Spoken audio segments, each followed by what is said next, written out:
A young billionaire sees his old high school crush begging for money on the street with her twin daughters. But what he does next is simply unbelievable. It was 7:43 p.m. when Michael Anderson stepped through the revolving doors of the Athena building. The meeting with international investors had gone on longer than planned, but the results were worth the fatigue. The new Cultural Center project had finally been approved. Adjusting the navy blue tie that had been bothering him after 12 hours, he breathed in the cold January air, eager to get home. Eager.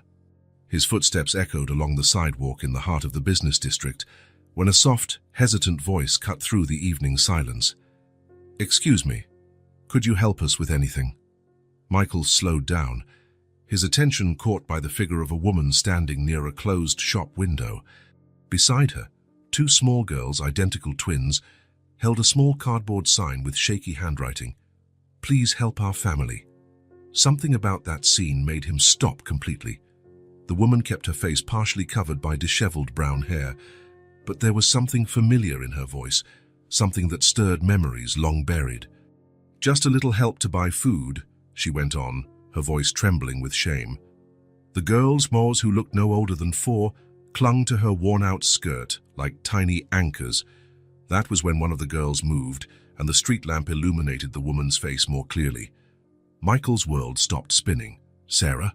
The name escaped his lips like an incredulous whisper. The woman froze, her shoulders tense beneath a coat far too thin for that winter evening. The twins pressed closer to her, confused by their mother's reaction. "Sarah Thompson?" This time his voice was more certain. The woman slowly raised her face, and their gazes finally met. The green eyes Michael remembered, once so full of life and dreams, were now dull, etched with shadows that went far beyond physical exhaustion. "Michael." Her voice was barely a breath, a mixture of recognition and utter shame. The sign shook in the girls' hands, while Sarah instinctively tried to hide behind them. Time had been ruthless to Sarah Thompson. The face Michael remembered, once radiant with youth and confidence, now bore premature lines of worry. But it was her eyes that told the most painful story, the constant fear that seemed to have become her inseparable companion. "Mommy?"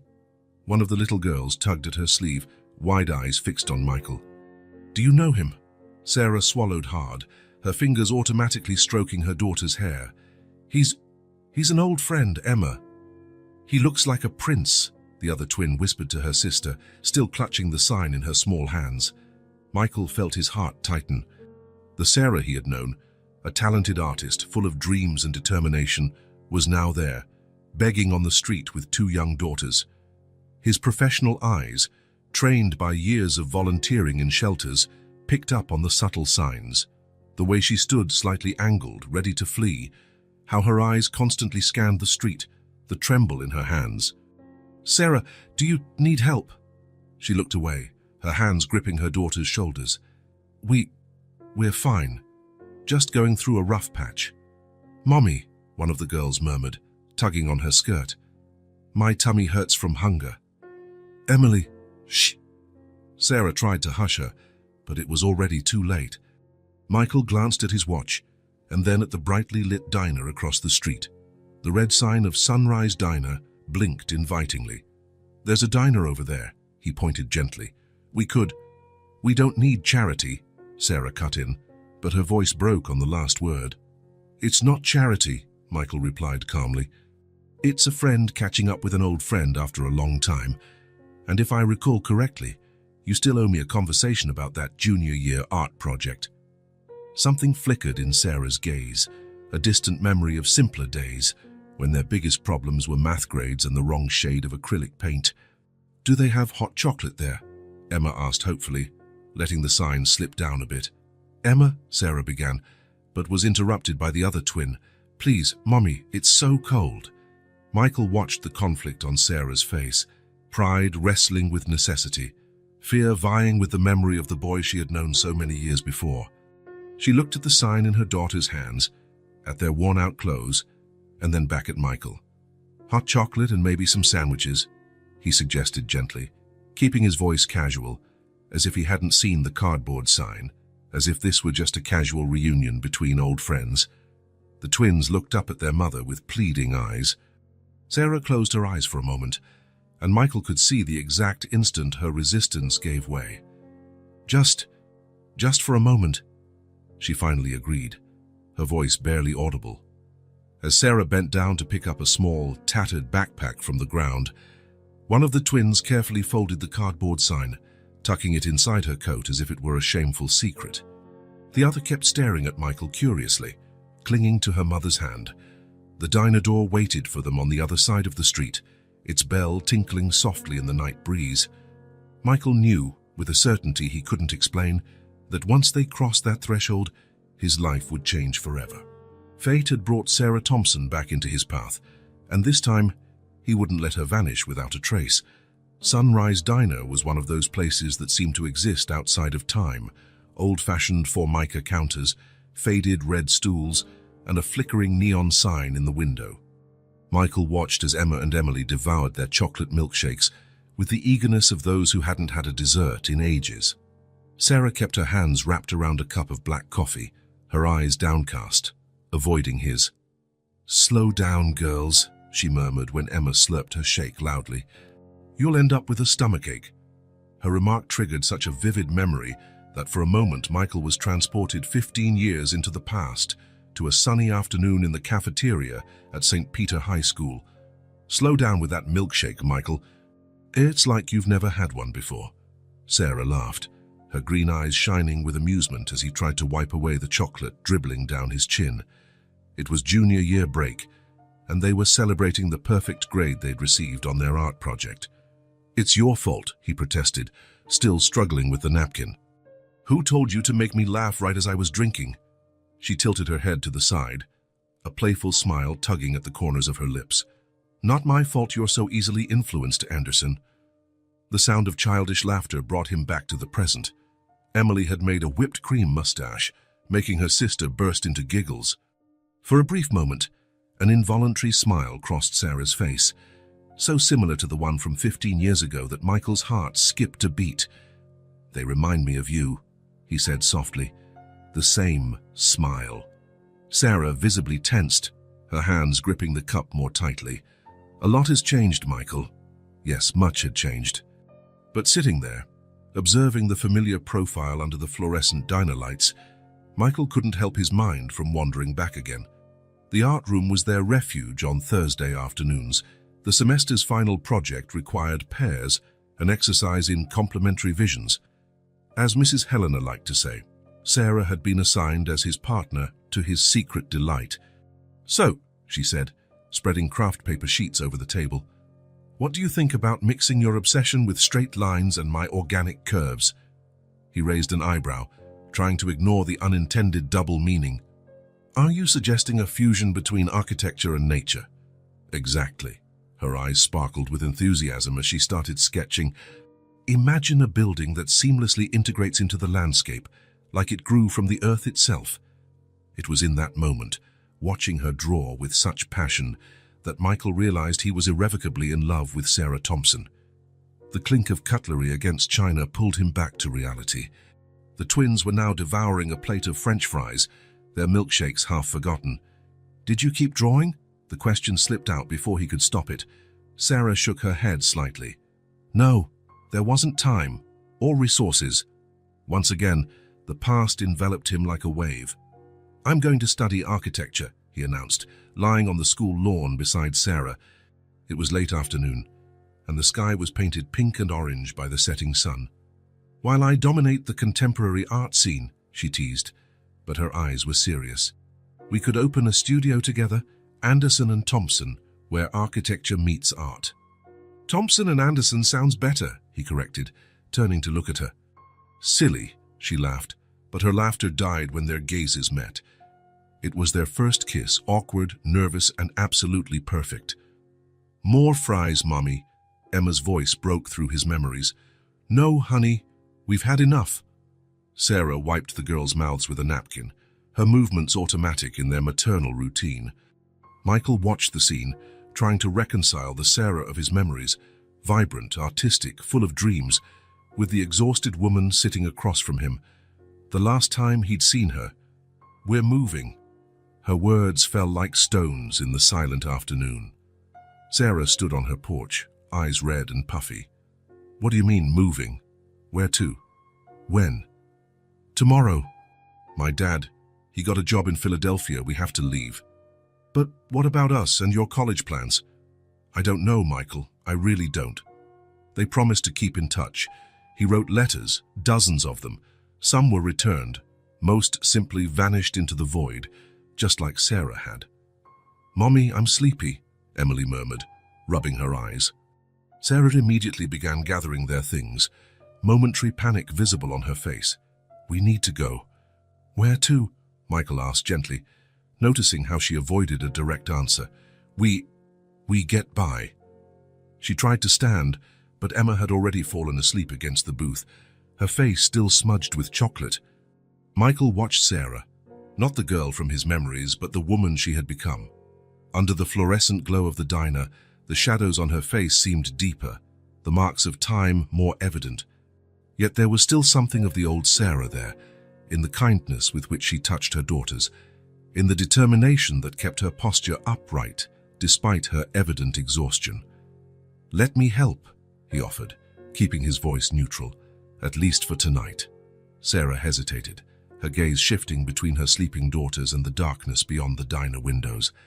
For a moment, Michael saw fear and pride wage war on her face, the same face that once had planned to conquer the art world by his side, past and present intertwined in that moment under the dim glow of Sunrise Diner.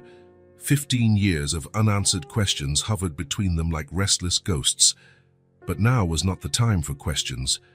Now was the time for decisions, and Michael could see in Sarah's exhausted eyes that she was about to make one. Michael secured a room at the Central Hotel, modest, but clean and heated. The twins slept soundly in one of the twin beds, still dressed, with only their shoes carefully removed by Sarah. She remained seated on the other bed, hands wrapped around a cup of coffee Michael had brought from the hallway machine. You don't have to tell me anything, he said softly, standing near the door to give her space. Sarah looked at her sleeping daughters, her profile outlined by the faint lamplight. Yes, I do, she said after a long moment. You deserve to know why your letters were never answered. She took a sip of the bitter coffee, as though seeking strength in its warmth. When we moved, it wasn't by choice. My dad had lost everything in a bad investment. We lost the house, the car, everything. An uncle offered him a job in Philadelphia, but the salary barely covered a tiny apartment. Michael watched as she fussed pointlessly over the blanket covering the twins. I had to drop out of school. I got a job as a waitress at a diner. Your letters arrived, Mars, but... She paused, her voice breaking. I couldn't answer. How could I tell you that all my dreams had turned to dust? That instead of studying art, I was serving coffee and cleaning tables. Sarah, please, she interrupted him softly. Let me finish. I need to say it all at once. One of the twins stirred in her sleep, and Sarah waited until she settled again before continuing. That's how I met Robert. He was a regular customer, always polite, leaving generous tips. He started showing up at the end of my shifts, offering me rides. He was charming, attentive, or at least pretended to be. Her hands trembled slightly around the cup. I was 20 and desperate for affection, for someone to make me feel special again. He was 32, had a stable job, promised me the world. We got married after 6 months of dating. Michael stayed silent, though his jaw was tight. It changed gradually. First, it was just comments about my clothes, about how I talked to other men at work. Then came the outbursts of anger, always followed by apologies and promises. When I found out I was pregnant, she looked at the twins with a mixture of love and pain. I thought a baby would change everything. When we found out it was 2, Robert actually seemed happy. Sarah set her cup on the nightstand, her hands now twisting the edge of her shirt. The first slap came when I was 7 months pregnant.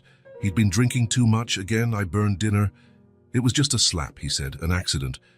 It would never happen again. She let out a bitter, almost silent laugh. Would you believe I really thought it might have been my fault? Michael took a step toward her but stopped when he saw her stiffen. After the girls were born, it got worse. He lost jobs because of his drinking, but it was always my fault. I couldn't work. He wouldn't let anyone take care of the twins. I couldn't see my family.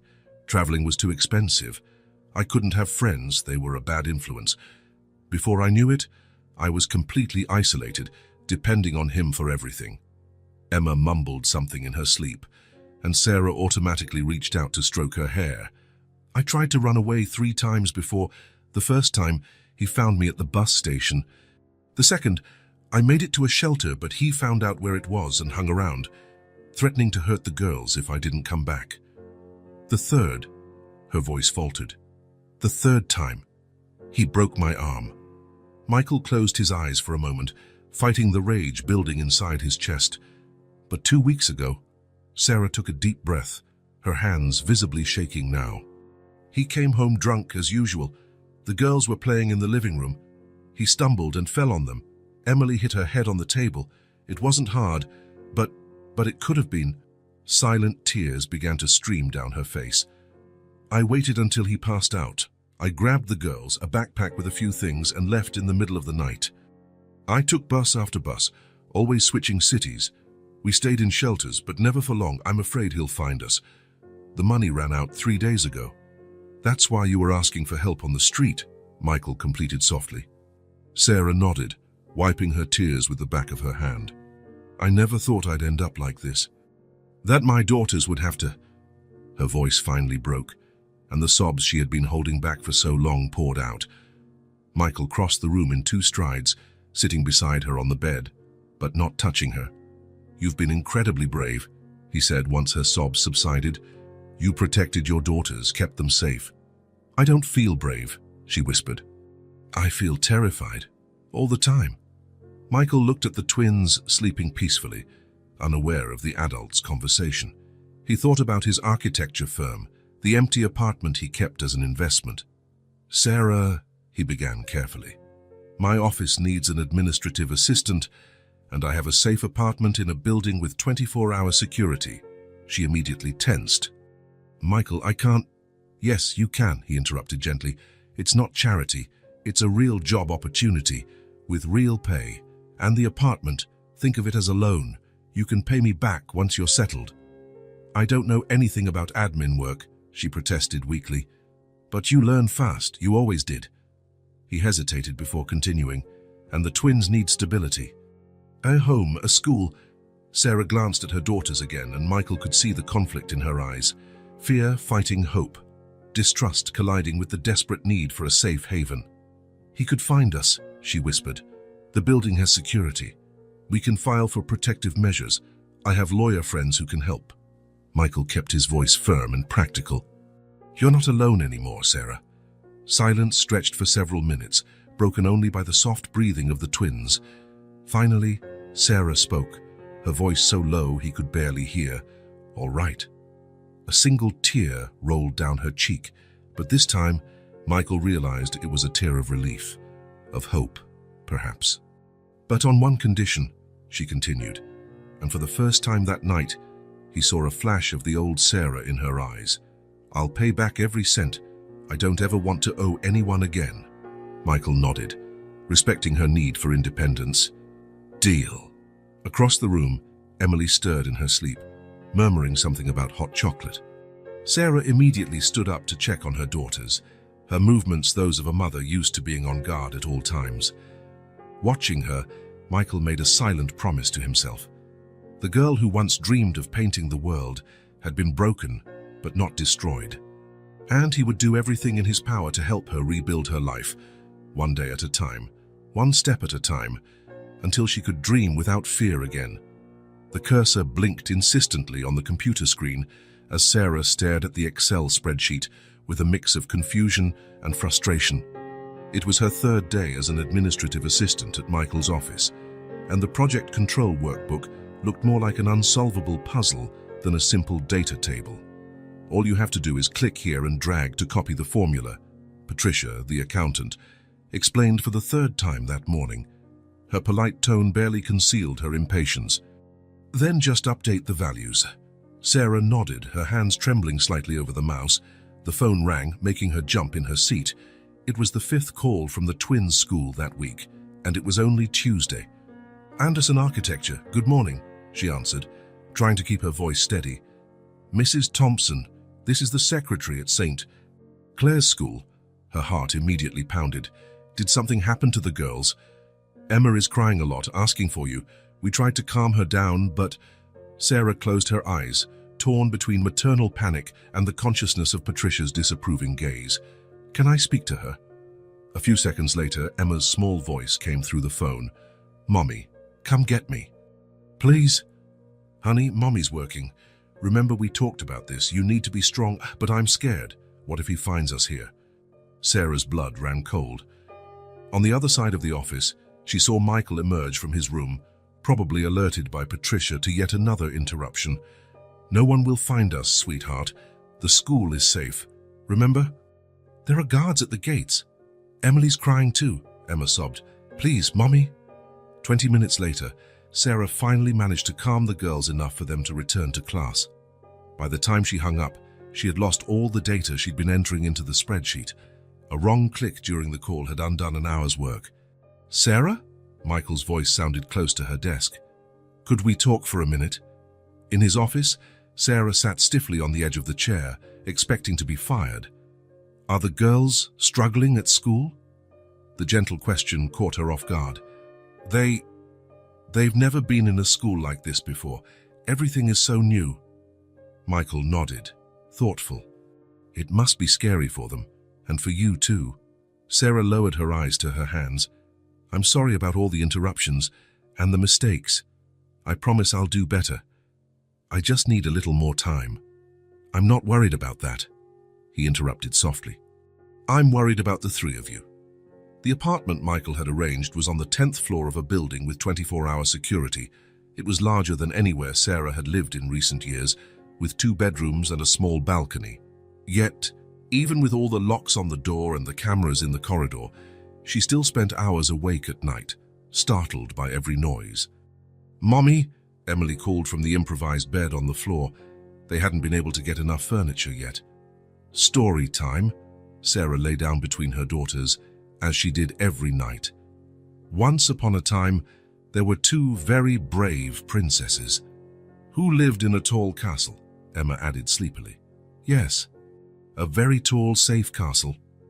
Later, after the girls finally fell asleep, Sarah did her usual nighttime round, checking the lock 3 times, inspecting the windows, making sure her phone was charged for emergencies. The familiar ritual brought little comfort. At work the next morning, she observed her colleagues interacting during coffee breaks. Conversations about weekends, families, future plans. She kept to herself, focusing on organizing the mail. The less they knew about her, the better. This one's important, Ricardo, one of the senior architects, dropped an envelope on her desk. It has to be scanned and emailed to the client today without fail.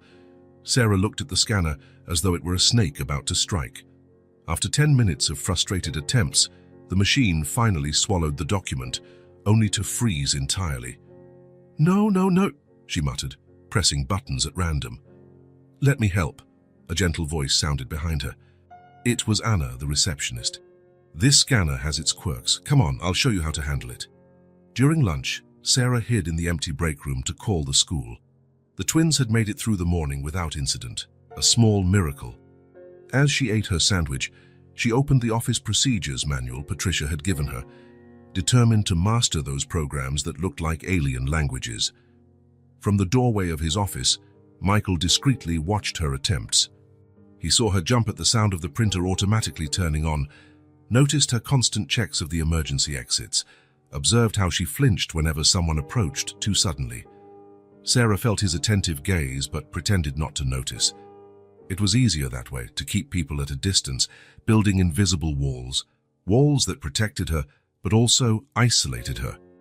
That night, after putting the girls to bed, she found a small sticky note in her purse. You're doing great. One day at a time. M. Sitting on the apartment balcony, watching the city lights, Sarah allowed a single tear to fall. Somewhere out there, Robert might be looking for them. That thought kept her awake, fueled her nightmares, whispered dangers in every shadow. But for the first time in a long time, fear wasn't her only companion.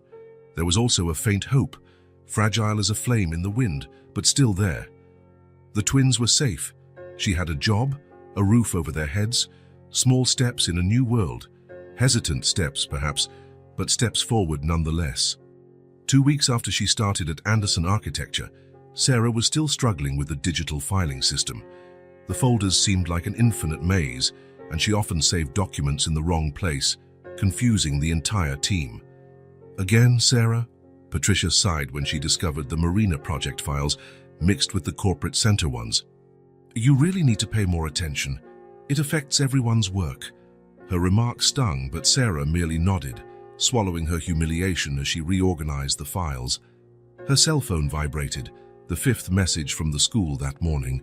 Emma had cried through recess again. The days turned into an impossible race against time. Waking up at 5:30 a.m., preparing the girls, battling to get them to school, arriving late to work, making mistakes, receiving disapproving looks, picking the girls up, helping with homework, sleeping 3 or 4 hours, and doing it all again the next day. Thompson, Ricardo stopped by her desk one particularly chaotic Friday. Where's the Andrade project presentation? The client is waiting. Sarah felt a chill run through her. The presentation she was supposed to format the night before, but Emma had a fever, and Emily couldn't sleep because of nightmares. I haven't finished it yet. What do you mean you haven't finished? The meeting is in 20 minutes. Her hands shook as she tried to quickly organize the slides. Exhaustion blurred her vision, and she accidentally deleted an entire section of the file.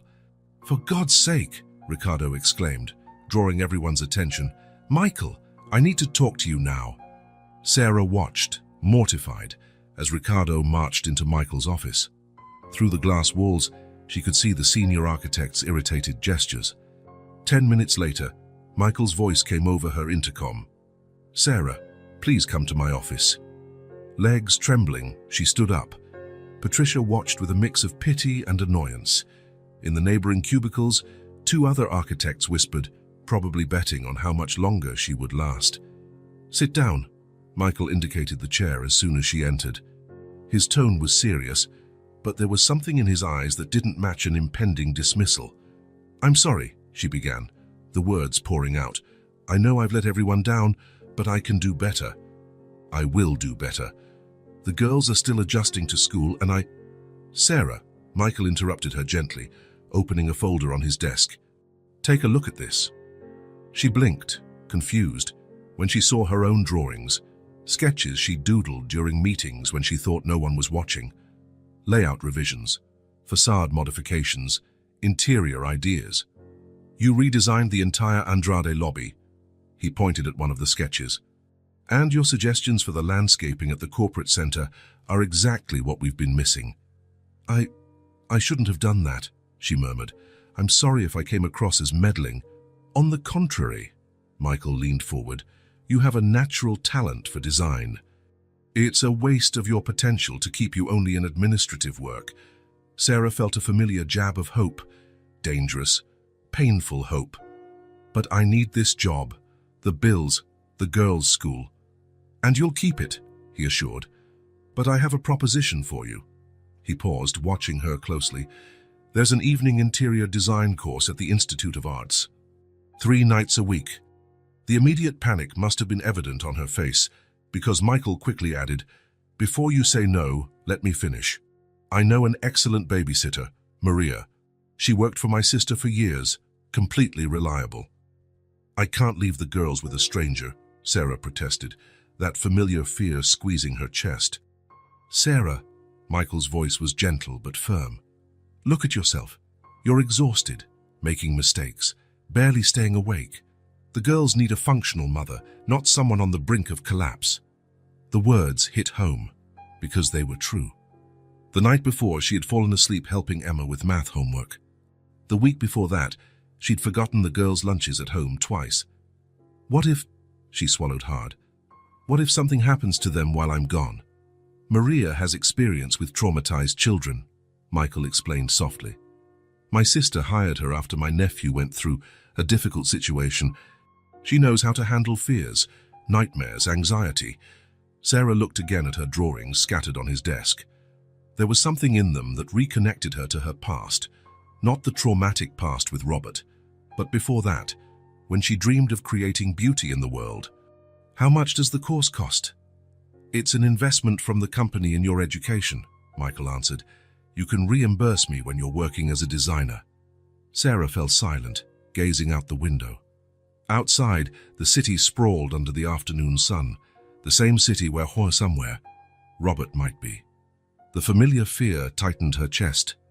But there was something else now, something she hadn't felt in a long time. Desire. The desire to create, to learn, to be more than just a survivor. Could I at least meet Maria first? A small smile curved Michael's lips. Of course. She can come by this afternoon if you'd like. Sarah nodded slowly. All right. All right, you want to meet her, or all right for the course as well. She took a deep breath, thinking of her twins, her drawings, her buried dreams. Both. It was a scary step, but maybe, just maybe, it was also a necessary one. Toward what she still didn't know, but for the first time in a long time, the future didn't seem just an extension of fear. The first meeting with Maria took place on a Saturday afternoon. Sarah watched anxiously as the grey-haired woman with a gentle smile chatted with the twins in the living room. Do you girls like stories? Maria asked, pulling a colourful book from her bag. Emily, the more cautious one, hid behind the sofa. But Emma, curious, took a step forward. Is it about princesses? Even better, Maria grinned. It's about two magical sisters who can talk to dragons. A week later, Sarah faced her first day of evening classes at the interior design course. Her hands shook as she arranged her materials on the desk. Around her, other students chatted excitedly, all seeming younger, more rested, less haunted. Today we'll discuss the fundamental principles of design, Professor Beatrice announced. Sarah struggled to keep her eyes open, her body still adjusting to the new routine. At home, Maria had promised to read 3 stories to the twins before bed. Still, the thought of her daughters alone with someone else made her stomach churn. Her phone buzzed in her bag, a text message from Maria. The girls had a good dinner. Emma helped wash the dishes. Emily drew a dragon. Something in Sarah's chest relaxed, just a bit. The next morning at the office, she looked at a floor plan with fresh eyes. The lessons on scale and proportion from the previous night echoed in her mind as she digitized the documents. That looks different, Patricia remarked, noticing how Sarah had reorganized the files by category and function, not just in alphabetical order. I learned about visual hierarchy yesterday, Sarah explained timidly. I thought I could apply it to the filing system. That evening at home, she found the twins already in their pajamas, listening to Maria's stories about her childhood in another state. Mommy! Emma ran to hug her. Maria makes homemade cookies just like Grandma. The innocent comment hit Sarah like a punch. The girls barely remembered their grandmother. It had been so long since Robert had allowed any family visits. In the second week of classes, Professor Beatrice announced the first project, redesign a residential space. I want your proposals by next class, she informed, complete with color palette and materials. Sarah felt the familiar panic rising. Between work, the twins and her classes, when would she find time? That night, Emily had a nightmare. I want Mommy, she sobbed when Sarah got home. She called for you several times, Maria explained gently. I managed to calm her, but... Sarah held her daughter, guilt gnawing at her. I'm sorry, my love. Mommy's here now. The class project was done in stolen moments, during her lunch break at the office, in the few hours between getting home and the start of classes, and in ever shorter late-night sessions. When she finally turned it in, her hands trembled with exhaustion. I don't know if I can keep doing this, she confided to Michael during a coffee break. It's too much. The girls need me. The girls need a mother who's growing, evolving, he replied gently. I saw your recent reports. They're much better organized, and Ricardo mentioned your suggestions for the Torres project. They were just silly ideas. They were professional ideas based on what you're learning. You're starting to think like a designer, Sarah. In the third week, something curious happened. Emma specifically asked for Maria to do the bedtime story. But I can tell it, honey, Sarah offered, trying to hide the pain in her voice. "No, Mommy. Maria does the dragon voices better." Sarah swallowed the lump in her throat as she watched Maria with her daughters. The older woman had a special way, calm, reassuring, motherly. The girls responded to it, flourishing under her care, which simultaneously broke and warmed Sarah's heart. At work, small changes were becoming noticeable. Sarah now navigated the system with more confidence. Her suggestions, once timid, gained substance as she applied concepts from the course. "Interesting solution for the space," Ricardo commented, looking at one of her sketches for the Torres project's communal area. "You took natural light into account." One night, after class, Sarah found a note from Emily under her pillow. "Love you, Mommy." The drawing showed 3 figures, her and the twins, plus a 4th figure that looked like Maria, all smiling. "Sometimes," Maria remarked as they sipped coffee after the girls were asleep, "we have to accept help to become better mothers." Sarah studied the older woman, her kind eyes, her time-worn hands, her presence that was becoming indispensable. "How do you make it look so easy?" she asked softly. "It's not easy, dear, but it's worth it. Just like what you're doing, studying, growing. The girls see that, you know. They see their mum fighting for something better." The next morning, Sarah arrived at the office earlier than usual. While she organized her notes from the course, she realized she was smiling. A small, hesitant smile, but real. On her desk, a new sticky note from Michael awaited. "I saw your latest course presentation. Impressive. Keep going." It was hard. It was exhausting. There were days she could barely keep her eyes open. Nights when the girl's tears broke her heart. Moments when she considered giving it all up. But then Emma would proudly show a dragon drawing to Maria. Emily would leave love notes under her pillow. And little by little, almost imperceptibly, long-buried dreams began to reawaken. Maybe, Sarah thought as she reviewed her design notes, this balance between dreams and reality wasn't impossible. Maybe it was a matter of learning to trust the right people at the right time and herself. Sarah was bent over her drafting table at work, putting the finishing touches on her first official project, the redesign of the Torres building reception area. Her design classes had completely changed the way she viewed space. Where she once saw a simple pass-through area, she now saw transformative possibilities. "May I take a look?" came Ricardo's voice, surprising her. The senior architect, who had once barely concealed his impatience at her mistakes, now showed genuine interest in her work. "It's just a preliminary sketch," she said, trying to hide her nerves. "I thought about using natural elements to soften the lobby's sharp lines." Ricardo studied the drawings for a moment. "Interesting how you integrated a vertical garden with the natural lighting. It's very different from what we usually do." The next morning, during the client presentation, Sarah felt her heart race when Michael turned to her. "Sarah, why don't you explain your concept to Mr. Torres?" She hesitated for a second, then remembered her instructor Beatrice's words. "Design is telling a story through space." With that in mind, she began to speak. "The goal is to create a first impression that reflects the building's values," she said, her voice gaining confidence. "The green wall isn't just decorative. It creates a natural path that guides visitors while bringing life into a corporate environment."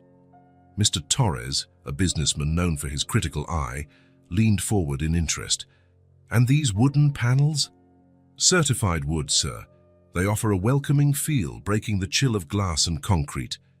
They also improve the space's acoustics." After the meeting, the client made a point of congratulating her personally. "It's refreshing to see something different. Keep this young lady around, Anderson." At home, changes were also evident. The twins had made friends at their new school. Emma was about to attend her first sleepover that weekend, and Emily had been invited to join the reading club. "Look, Mommy!" Emma rushed to her as she arrived, waving a paper. "I got an A in math, and I did a presentation on dragons," Emily added, not wanting to be outdone. "The teacher said it was the best in class." Maria watched the scene with a satisfied smile as she tidied the kitchen. "They're flourishing," she remarked when the girls went to put away their backpacks. "And so are you, Sarah." It was true. Though still exhausting, the routine had found its rhythm. Mornings were no longer a chaotic scramble. Maria arrived early, helping with breakfast and packing lunches. The guilt about evening classes had eased, for the girls now eagerly awaited Maria's bedtime stories. At the course, Sarah surprised everyone, including herself, when her loft redesign project took first place. "Your understanding of how space affects emotions is exceptional," praised Professor Beatrice. "You have a natural gift." On a Friday night, after 2 particularly productive weeks, Sarah decided to do something special. With Maria's help, she turned the living room into a mini movie theater, with mattresses on the floor and a selection of kids' films. "Can we eat popcorn in bed?" Emma asked, her eyes shining. "Just tonight," Sarah smiled, realizing she couldn't remember the last time she had genuinely smiled like that, freely, without fear or guilt. Maria left early, politely declining the invitation to stay. "It's your night together," she winked at Sarah. Lying between her daughters, watching an animated movie about a warrior princess, Sarah felt something she had forgotten existed: peace. Emily was snuggled under her left arm, Emma under the right, both occasionally giggling at the funny scenes. At work, her transformation did not go unnoticed. Patricia now frequently asked for her input on presentation organization. Ricardo began including her in more project meetings. Even the interns sought her guidance. During one particularly important meeting, Sarah was explaining her ideas for a new project when she noticed Michael's gaze. There was something there, admiration, maybe, that made her stumble briefly. Their eyes met for a moment, and she felt a familiar warmth rising in her cheeks. "Excellent analysis, Sarah," he commented afterward, once everyone had left. "You've really found your footing." "I've had good mentors," she replied, thinking of all who had contributed to her journey. Michael, Maria, Professor Beatrice, even her daughters, who displayed a resilience that inspired her daily. That night, sorting her materials for the next class, Sarah came across an old drawing, one of her first sketches for the Torres project. Beside it was her latest work, showing remarkable progress. It wasn't just technique that had improved. There was a confidence in her lines that hadn't been there before. In her bedroom, the twins slept peacefully. No nightmares, no fears. In the kitchen, a new recipe from Maria lay next to the family calendar, where school activities, work commitments, and night classes coexisted in organized harmony. Sarah paused in front of the bathroom mirror, studying her reflection. The dark circles under her eyes were still there, but something was different about them, a spark she thought had been lost forever. Small victories, she reflected. Sometimes you need multiple small victories to realize you're really winning. Her phone vibrated, a message from Michael. "Meeting with the developer tomorrow. I'd like you to present your ideas for the commercial center project." Years ago, a message like that would have paralyzed her with fear. Now, though she still felt butterflies in her stomach, there was also excitement, anticipation. "Sure," she replied, "I'll be ready." And for the first time in a long time, she truly believed it. The meeting with the developer was an absolute success.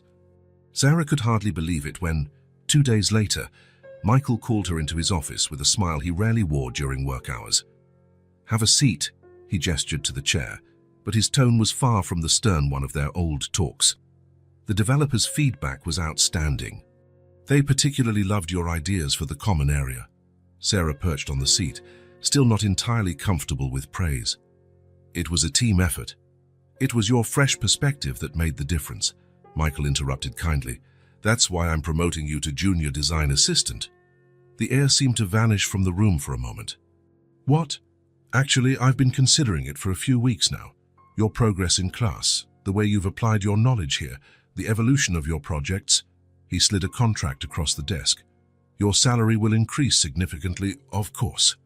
Sarah looked at the document, her hands trembling. A raise meant she could start paying Michael for the apartment, enroll the twins in extracurricular activities, maybe even save some money. "And there's more," Michael continued. "I want your first solo project to be the redesign of our own reception area. It's time we gave the office a new look." On her way back to her desk, Sarah was intercepted by Patricia. "So," the accountant asked with a conspiratorial grin, "can I offer my congratulations now?" Sarah blinked in surprise. "You knew?" We all knew it was just a matter of time. You deserve it, Sarah. That night, when she got home, she found Maria and the twins baking cookies in the kitchen. "Mommy?" Emma ran to hug her, leaving flour marks on her clothes. "For Maria's teaching us how to make chocolate chip cookies. And guess what?" Emily chimed in proudly. "I didn't burn any." Sarah hugged her daughters, breathing in the sweet aroma of vanilla and chocolate. "I have some news to share," she smiled. "Mommy got promoted today."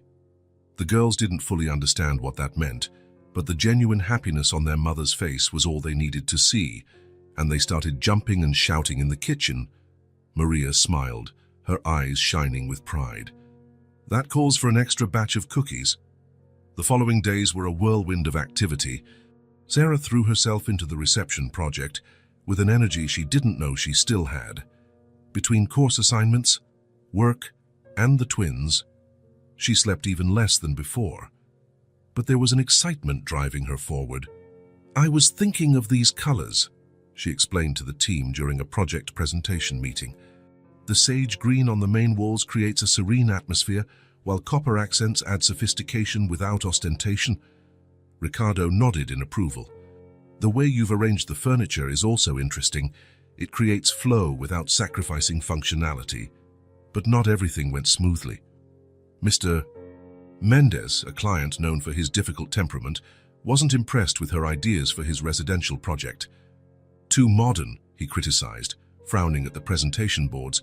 "I want something more traditional, more—" "Excuse me, Mr. Mendez," Sarah interrupted, surprising even herself with her assertiveness.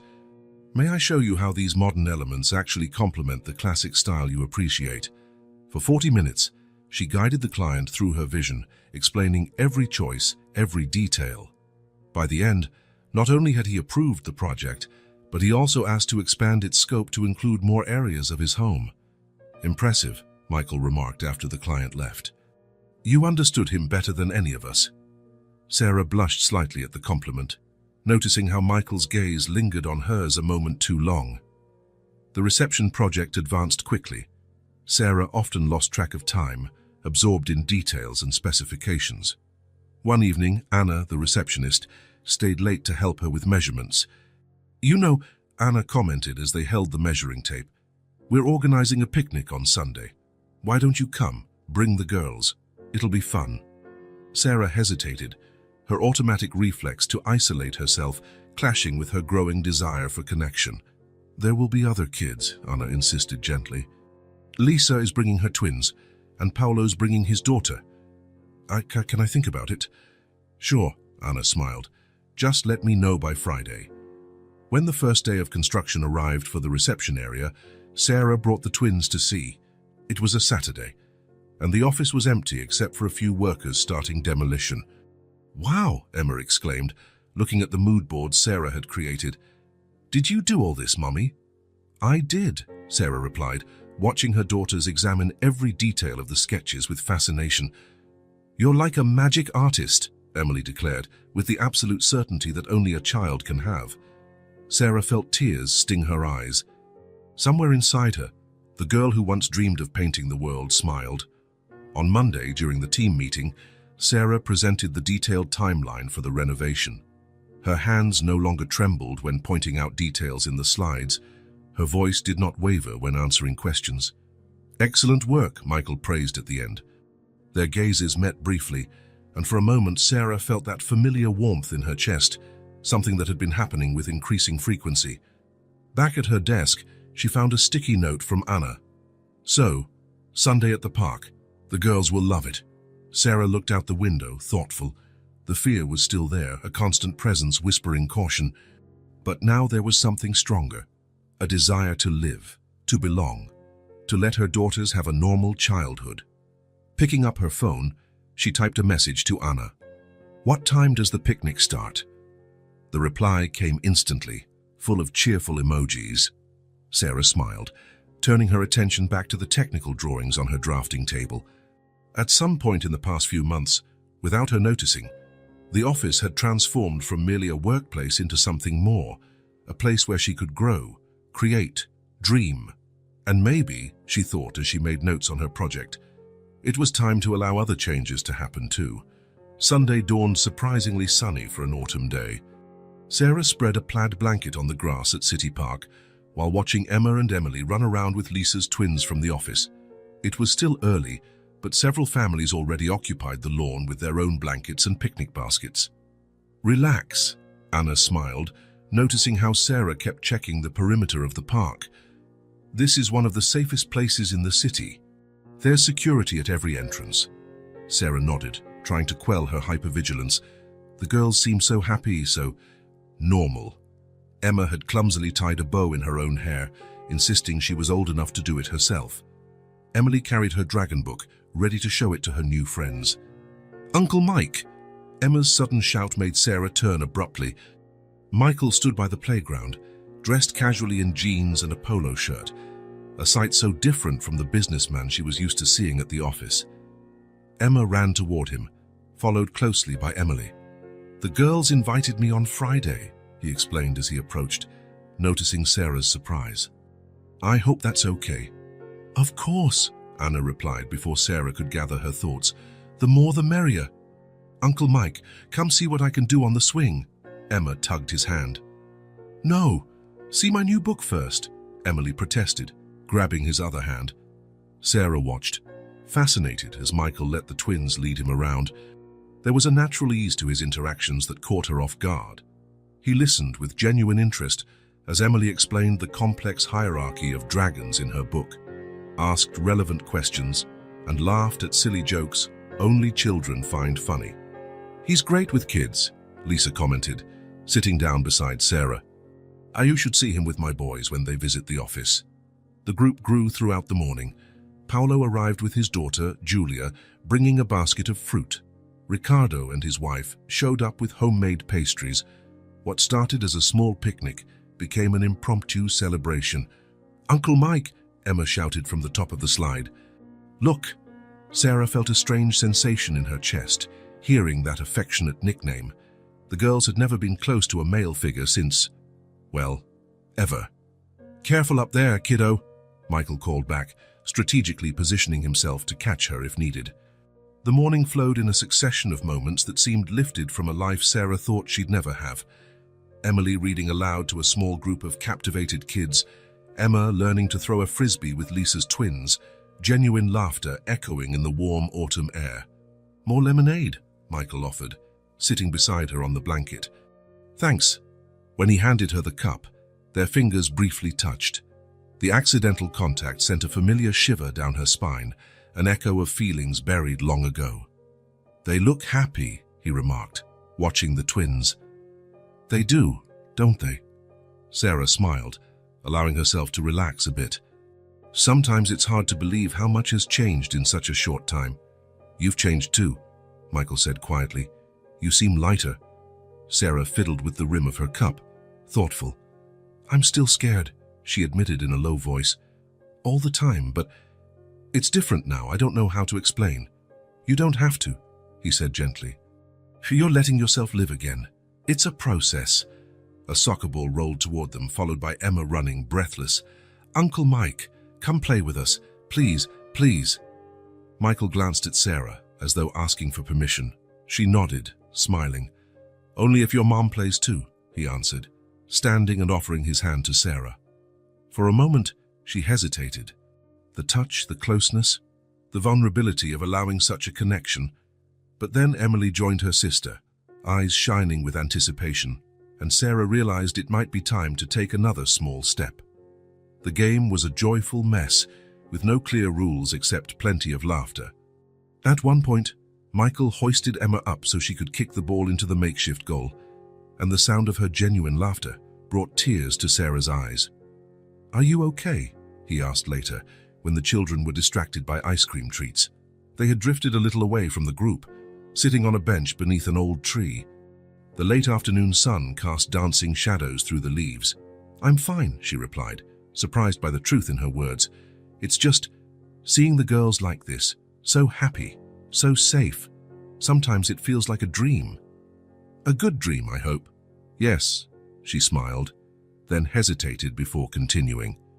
"Michael, about the past, about how I disappeared." "Sarah," he interrupted gently, We don't have to talk about that right now. I need to, she insisted. She took a deep breath. You deserve to know. I regret so much not answering your letters, not trying harder, not... Hey, he lightly touched her arm, and this time she didn't pull away. You did what you had to do to survive. No one can judge you for that. The girls never had this, she went on, watching her daughters play. A normal Sunday at the park. Friends. A father figure who doesn't scare them. Michael was silent for a moment, carefully choosing his words. They're amazing kids, Sarah. And they have an amazing mom. Uncle Mike, Emily's voice broke the moment. Come see what I drew.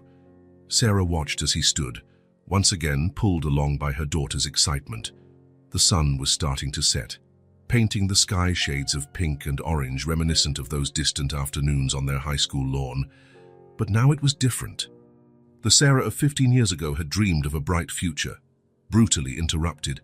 Today's Sarah, well, she still had fears, still had scars, but she also had her daughters, her work, and people who cared. Mommy. Emma ran over to her. Uncle Mike said he can bring us to the park again next Sunday. Can we come? Sarah looked at Michael, who shrugged with a shy smile. If he's not too busy, she answered. I'm never too busy for my favorite little design assistants, he joked, making the girls giggle. As they packed up to leave, Sarah noticed how the park had emptied out. The sun was now just a golden line on the horizon, and the first stars were beginning to appear. It was a perfect day, Emily declared sleepily as Sarah folded the blanket. It really was, honey, she agreed, exchanging a look with Michael that said far more than words could express. On the drive home, with the twins sleeping in the back seat, Sarah thought about promises, broken ones from the past, unspoken ones in the present. She thought about how fear and hope could coexist, how her heart could be both tight and light at the same time. But mostly, she thought about how sometimes the strongest bonds form in the simplest moments, on a sunny Sunday, with children's laughter in the background and the silent promise that days like this could indeed happen again. The Monday after the picnic started with unusual commotion at the office. Sarah had just dropped off the twins at school, still smiling at the Sunday memories, when Michael called an emergency meeting. Horizons Group wants to reinvent the concept of kids' areas in shopping malls, he announced to the gathered team. They're building the biggest commercial center in the city and want something truly innovative, something no one's seen before. Sarah was taking distracted notes when Michael's next words startled her. And I want Sarah to lead the project design. The silence that followed was broken by Ricardo. Excellent choice. After what she did with the reception, I can't think of anyone better. Later, alone with Michael in his office, Sarah found her voice. Are you sure? This is a huge client, a crucial project. Exactly why I need someone who truly understands the target audience. He smiled. Plus, I've seen how you play with the twins. You know how kids think. That night, Sarah spread papers across her kitchen table while the twins did their homework. What are you doing, Mommy? Emily asked, peering over her notebook. Designing a special place for kids to play, Sarah replied, chewing on the tip of her pencil. Can it have dragons? Emily's eyes sparkled. And tall swings, Emma added. Sarah looked at her daughters, an idea taking shape. Actually, might you two want to help me? In the days that followed, their kitchen table turned into a makeshift design studio. The twins drew their ideas for a dream playground, while Sarah translated that childlike imagination into viable concepts. What if we made secret tunnels? Emma suggested one evening. Like dragon dens, Emily chimed in excitedly. Maria, cooking dinner, smiled as she watched them. Children always have the best ideas, she remarked. We just have to listen. Sarah worked late every night, after the girls went to sleep. Michael often stayed after hours at the office as well, providing suggestions and quiet support. I was thinking about using different textures, she explained one night, laying out material samples. Stimulating the senses is crucial to child development. Like here, he pointed to a tactile panel in her sketches. Exactly. And each area will have a theme connected by a central storyline. The final concept was ambitious, an interactive space where children could explore different worlds, linked by tunnels, bridges, and secret passages. Each zone encouraged a different type of play and learning, with elements that changed based on interaction. "It's like a storybook children can step into," Sarah explained to Maria, finalizing the details, "with dragons for Emily, tall swings for Emma, and surprises for everyone." The day of the presentation arrived filled with anticipation. The Horizons Group auditorium was packed. Executives, investors, even city representatives. Sarah felt her hands trembling as she stepped in front of the audience. Then her eyes found Michael in the front row, and she recalled a Sunday at the park, full of genuine laughter and unspoken promises. "When we ask a child what their perfect play place would be," she began, her voice growing stronger, "we receive more than an answer. We receive an invitation to see the world through their eyes." The next 2 hours were a journey through the project. Sarah led the audience through every detail, every design decision, every carefully planned safety element. "These tunnels aren't just passageways," she explained, showing a 3D animation. "They're portals between imaginary worlds. Here, a child can be an explorer discovering treasure. Over there, a scientist investigating natural phenomena. Further on, a knight facing friendly dragons." As she demonstrated how each zone connected through a continuous narrative, she saw several executives exchange impressed glances. And most importantly, she concluded, each element was designed not just by architects and designers, but also tested and approved by the real experts, children. The silence that followed was broken by the president of Horizons Group, who stood up, applauding. In seconds, the entire auditorium was on its feet. "Extraordinary," he declared, approaching Sarah. "Simply extraordinary. We don't just want to approve this project, we want to expand this concept to our entire chain of shopping centers." The celebration at the office was spontaneous and effusive. Sarah found herself at the center of hugs and congratulations, still trying to process the scope of her success. "You did it," Ricardo grinned, genuinely proud. "You've set a new standard for all of us." Anna gave her a tight hug. "The girls will be so proud." When the excitement died down and most people had gone home, Sarah found herself alone with Michael in his office. "I knew you could do it," he said quietly. "I never would have made it without you," she replied, voice thick with emotion. "Without your faith in me, without—" Words failed her, and without thinking, she hugged him. It was a moment of pure vulnerability, gratitude, joy, and something deeper mingling together. Michael hesitated for a second before hugging her back, his arms wrapping around her protectively. The embrace lasted a few seconds longer than appropriate for a boss and employee, weighted with unspoken feelings. When they pulled apart, both looked slightly embarrassed, but their eyes said everything their words did not. "I have to pick up the girls," Sarah murmured, breaking the moment. "Of course," Michael smiled. "They'll want to celebrate with the star architect." In the car, on her way to school, Sarah finally allowed the tears to flow, tears of happiness, accomplishment, and possibility. The project wasn't just a professional triumph, it was proof she could dream again, create again, live again.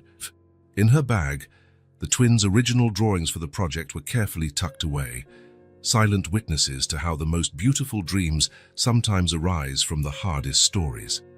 The news came through Anna, who burst into Sarah's office waving the morning newspaper. "You're on the cover of the business section." Sarah took the paper with trembling hands. There she was, smiling professionally beside the project models for the children's area. The headline read, "Design Innovation. Project revolutionizes kids' spaces in shopping centers."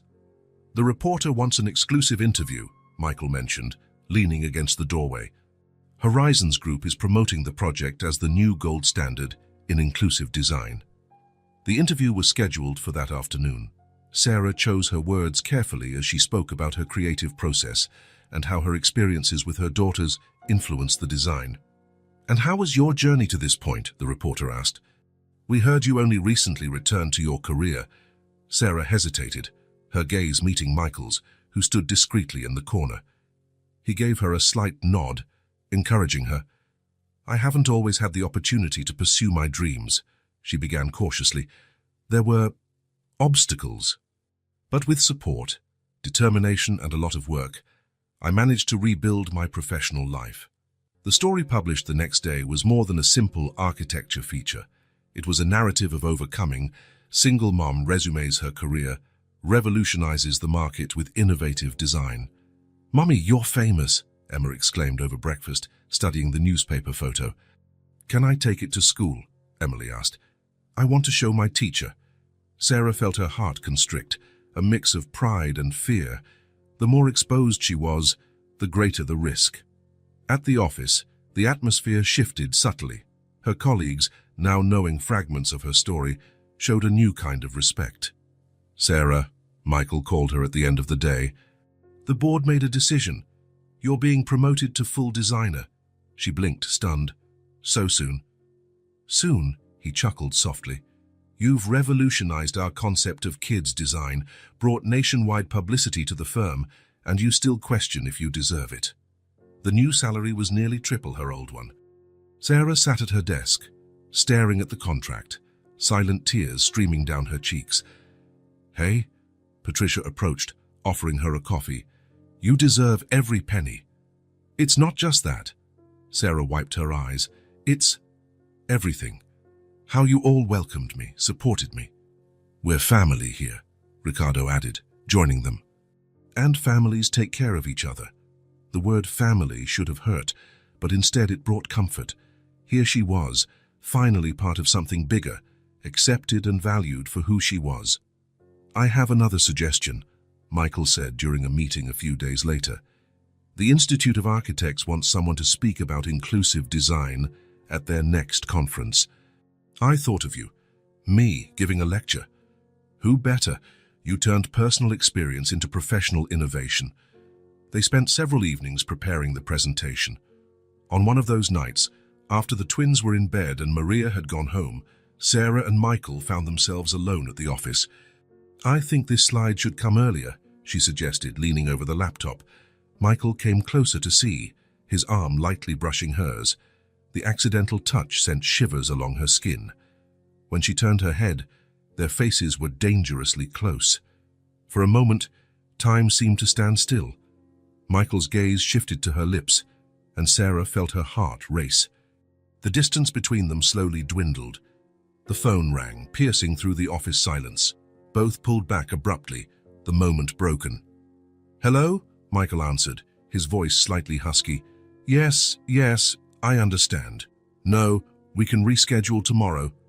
Sarah used the interruption to gather herself, her hands shaking slightly as she organized the papers. "Sarah," he said after hanging up. "About what almost?" "It's late," she softly cut him off. "I need to go." In the taxi home, Sarah flipped absently through that day's newspaper. Her face smiled back from a new article, this time about successful women in the architecture market. The fear, which had lessened in recent months, returned with full force. What if Robert saw the articles? What if he found out where she was? The photos clearly displayed the firm's name, her new position. At home, she found another note from the twins under her pillow. "We love you, mommy superhero." Sarah sat on the edge of her bed, clutching the note in her hands. She had built so much, achieved so much. The twins were happy, safe. She had a job she loved, people who cared, a future for the first time in years. And Michael, the near kiss still burned in her memory. It was dangerous territory, she knew. Opening her heart meant risking vulnerability again. But there was something different about him, in the way he respected her space, genuinely cared for the twins, believed in her more than she believed in herself sometimes. Her phone vibrated with a message from him. "Sorry about tonight. I don't want you to feel pressured. You and the girls come first." Sarah reread the text multiple times, a reluctant smile crossing her lips. Maybe. The newspaper on the table caught her eye again, her photo in bold. Fear and hope waged their familiar battle in her chest. "Please," she whispered into the void, "don't let him find us. Not now. Not when we finally—" She didn't finish the sentence. In the next room, she could hear the twins' gentle breathing. On her desk, the plans for the conference awaited. In her heart, long-dormant feelings had begun to stir. There was so much to lose, so much to protect, but also, for the first time in years, so much to gain.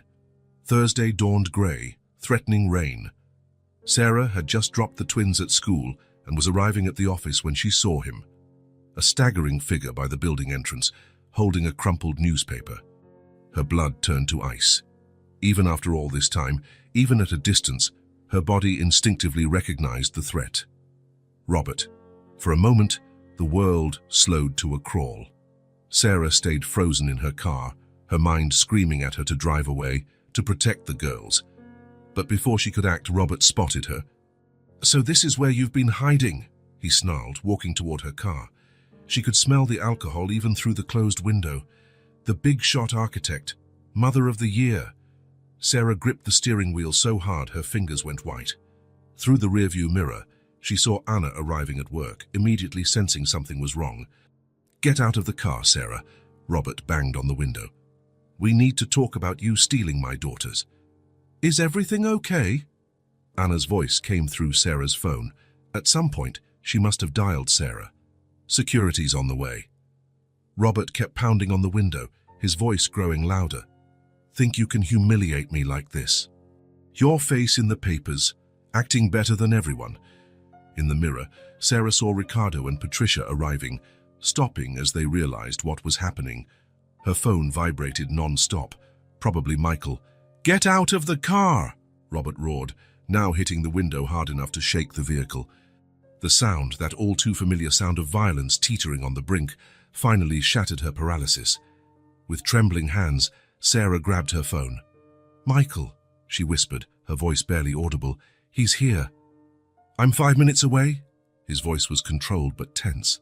"The police are on their way. Don't get out of the car." But at that moment, Robert started kicking the car door.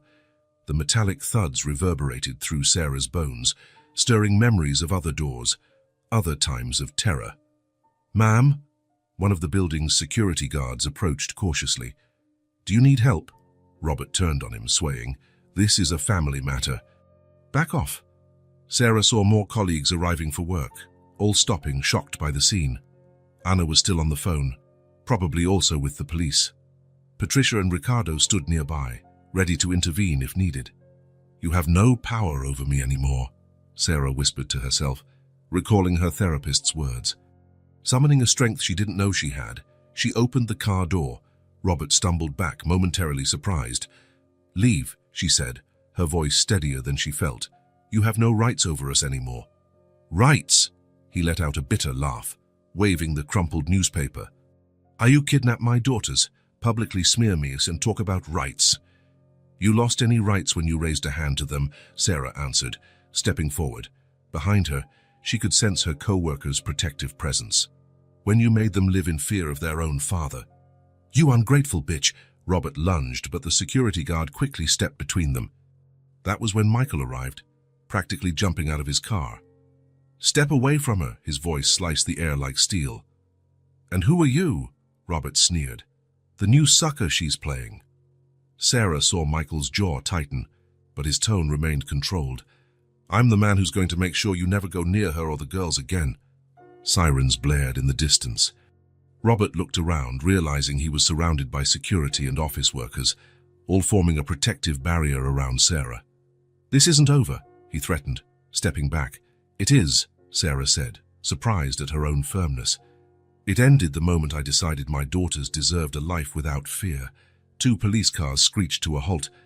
Robert tried to run, but in his drunken state, he only managed a few steps before being tackled. "Ma'am," one of the officers approached. "We need your statement." Sarah watched as Robert was handcuffed, still yelling threats. Her legs trembled so much she had to lean on Michael for support. "Let's go inside," he suggested gently. "You can give your statement in my office."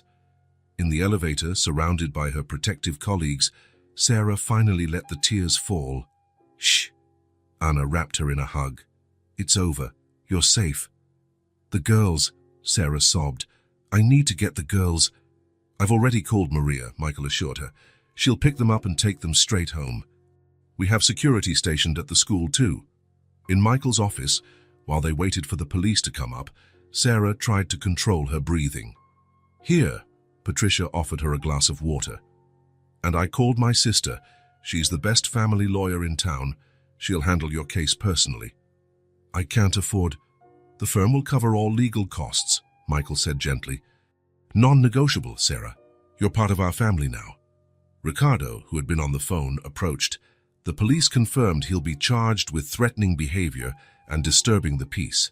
With the history of domestic violence, he could be held for a while. Sarah nodded, trying to process everything. Part of her still wanted to run, hide and protect her daughters as she'd done many times before.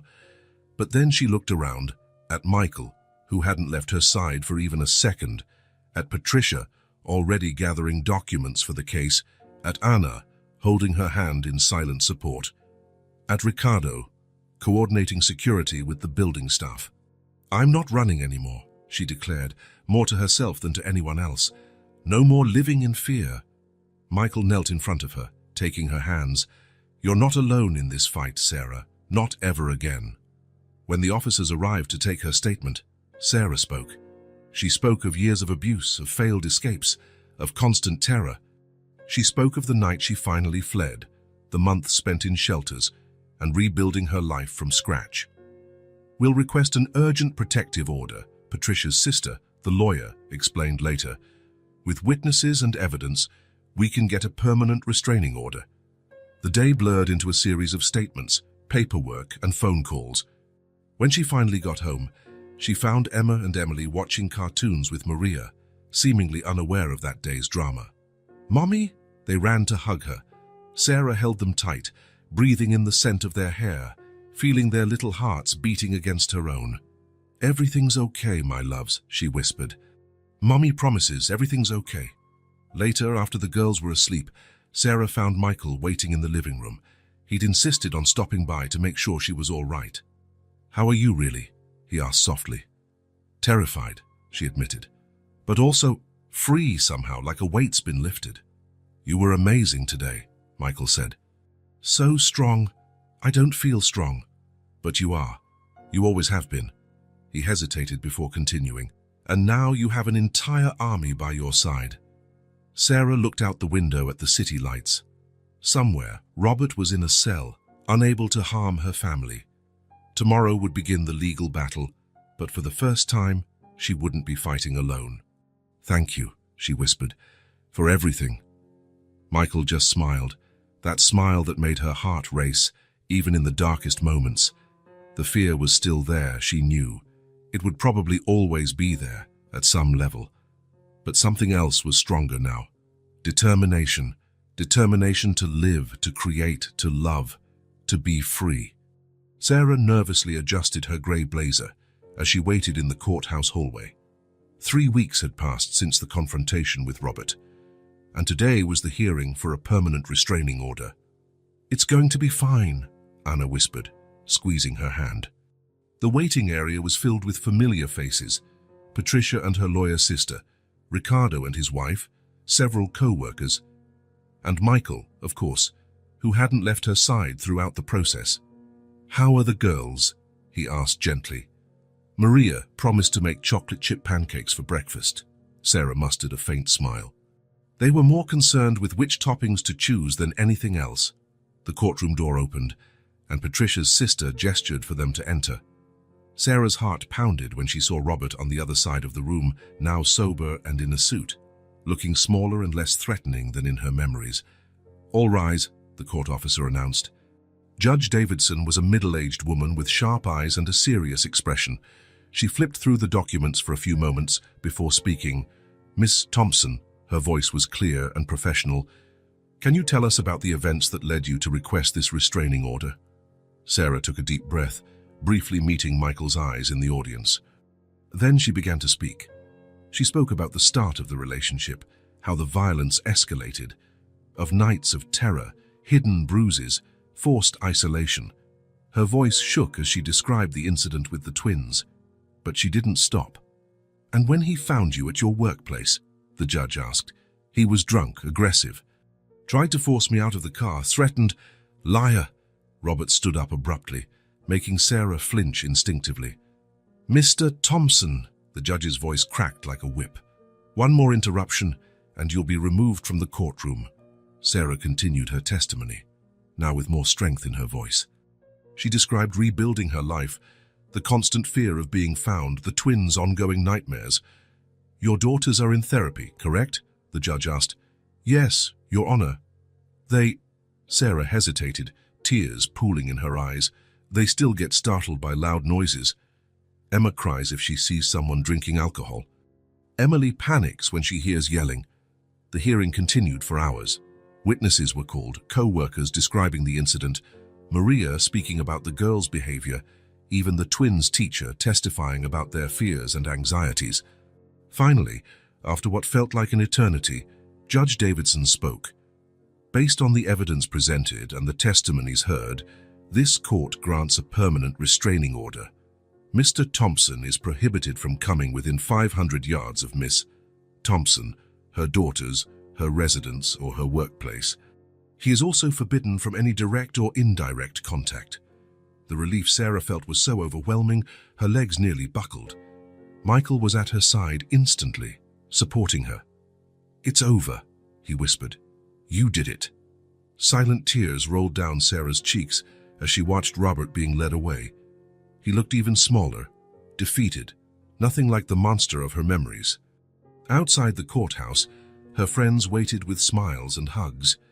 "This calls for a celebration," Anna declared.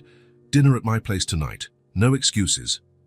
The afternoon passed in a blur of congratulations, phone calls, and plans for the evening, but by 5 o'clock Sarah needed a moment alone. She headed to the office rooftop, her favorite place to think. "I figured I'd find you here," Michael's voice sounded behind her. Sarah smiled without turning, recognizing his footsteps. "I needed some air. Do you want me to leave?" "No," she answered softly. "Stay." He moved closer, standing beside her at the ledge. For a few moments, they simply watched the sunset together. "You know," Sarah broke the silence, "for years I was so afraid to feel anything. It was safer just to exist." Michael said nothing, giving her space to continue. "But then you came along. Or rather, came back." She chuckled gently. "And you brought colors I'd forgotten existed." "Sarah." His voice was thick with emotion. "Let me finish." She turned to face him. "You never demanded anything, never pressured me. You just were there. Constant, patient, strong." "I always will be," he promised quietly. "I know," she smiled through tears, "and that both grounds me and terrifies me." Michael raised his hand slowly, giving her time to pull away, and touched her face with infinite gentleness. "I love you," he said simply. "Probably never stopped, even after all these years." Sarah closed her eyes, leaning into his touch. "I love you too," she whispered.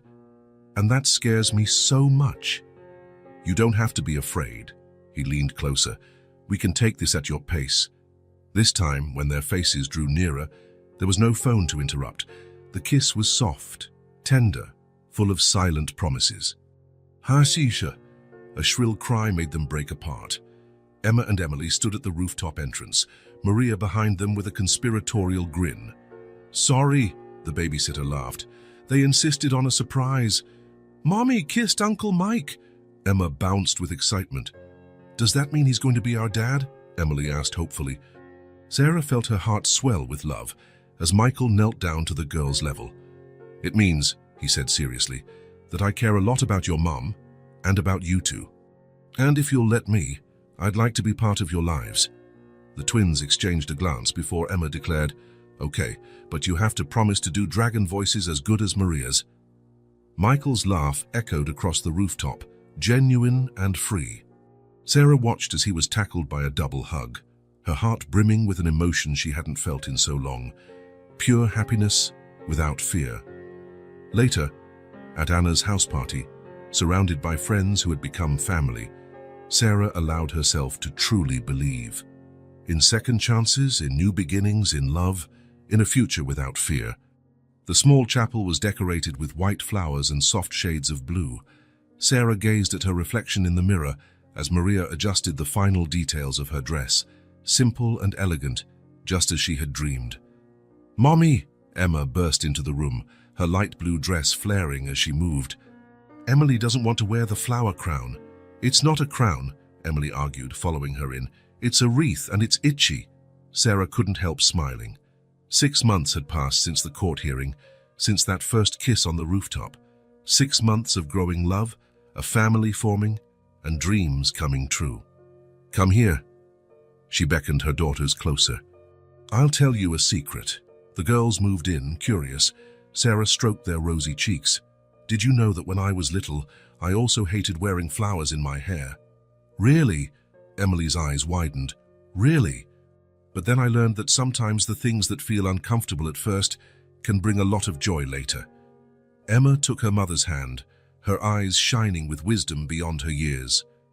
"Like when we met Daddy Michael." The title was still new. They'd only started calling him Dad 2 weeks ago by their own choice. Sarah felt tears pricking her eyes, remembering the dinner when the girls made their announcement. A gentle knock on the door interrupted them. Patricia, looking stunning in her maid-of-honor dress, peeked inside. "It's time," she smiled, "and there's a very anxious groom waiting outside." The ceremony was small, just close family and friends. When the chapel doors opened, Sarah first saw her daughters walking down the aisle, scattering rose petals. Emily finally resigned to wearing her flower wreath. Then her eyes found Michael, and the rest of the world faded away. He looked at her as though she were the only person in the universe, his eyes glistening with restrained tears.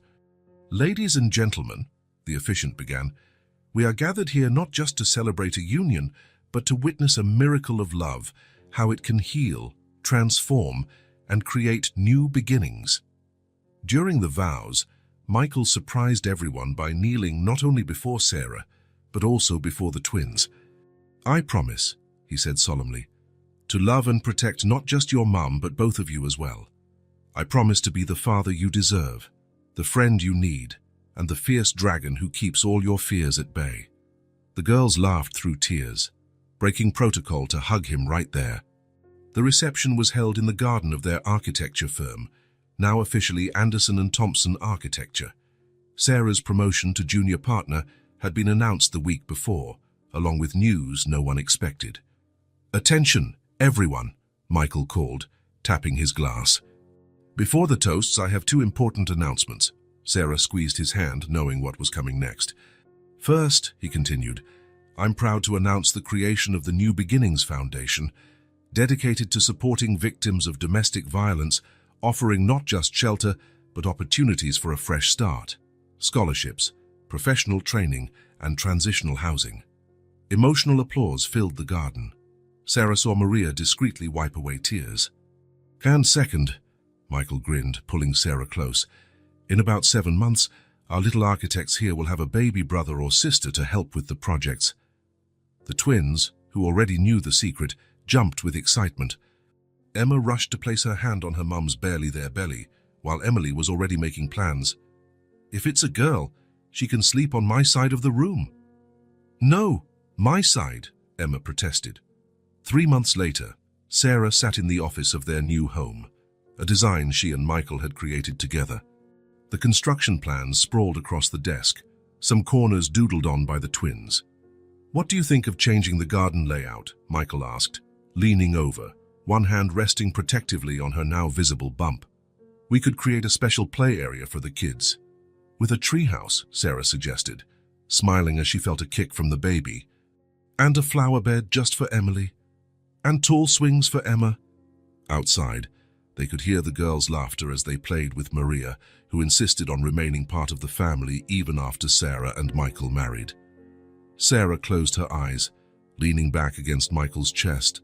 Sometimes it was still hard to believe this was her life now, that the terrified woman begging on the street had become a respected professional, a beloved wife, a confident mother.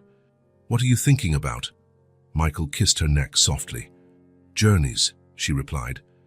"How sometimes we need to lose ourselves completely to find the right path." "Any regrets?" Sarah thought for a moment, touching her wedding ring. "No. Every step, every fear, every tear, it all led me here. To you. To us." A joyful shriek interrupted them. Emma and Emily burst into the office carrying drawings. "Look, Mommy." Emily held out her paper. "I drew our family." Sarah took the drawing, her heart overflowing with love. There they were. Michael, her with her round belly, the twins, even Maria in the background. And in the sky, a friendly dragon watching over them all. "It's perfect, my love," she whispered, and it really was perfect. Not in the way she'd once imagined in her youth, dreaming of a bright future with her first love. It was perfect in a deeper, more real way, with scars healed, fears overcome, and a love that had weathered time and pain to grow even stronger. Emma snuggled up beside her, placing a hand on her belly. "Will the baby love drawing too?" "Maybe," Michael answered, pulling Emily close. "But the most important thing is that he or she already has the best big sisters in the world." Sarah looked at her family, the one fate had given her and the one she had chosen to build. The afternoon sun shone through the windows, bathing everything in a golden hue of promise. The happily ever after that once seemed impossible had not only become reality, it had turned into something even more precious, a real happiness, built day by day, strengthened by hardships overcome, and made eternal by the love that grew with every moment. Inside her, the baby moved again as though in agreement. Sarah smiled, complete. This was not an ending, just the beginning of another wonderful chapter in her story of love, courage, and redemption.